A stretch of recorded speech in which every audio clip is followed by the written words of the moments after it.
Chef Tiffany arrived in Central Florida 31 years ago with big dreams and one day opening her own business. These days, we call her a friend whose personality is sweet and gracious, but it is her passion for cooking and creating dishes that has made her diners rethink how special eating with friends and family can be. When I was a kid, my mom was cooking Thanksgiving dinner. And Thanksgiving dinner, she was up there by herself cooking, and my dad and I were down in the basement. And she called us and said dinner was ready. We went upstairs. It was awesome. We ate. It was great. We went back downstairs, and that did not go over well. So my dad promised her that we would do something different for Christmas. So we went out for Christmas. That didn't go over well either.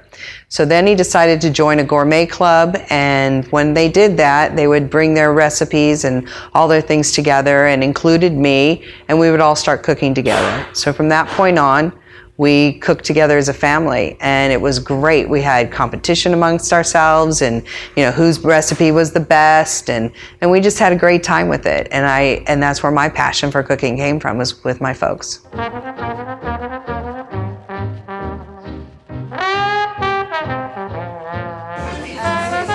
Welcome to Tiffany's on 10th, a wonderful culinary experience in St. Cloud, Florida, a place that reminds Tiffany of what a hometown can be. My vision would be, a place where people could go and they could congregate. You can go somewhere and you could have good food, you could have good drinks, you could have go to the movies, you could go to a club and dance if you want to.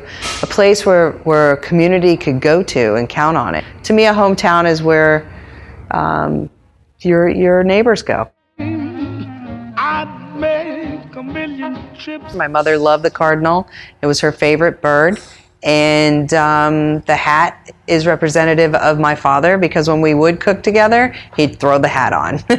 And he was the guy in charge. He was the chef, and we were his little sous chefs, and that's how it all began. So it's really in honor of my parents.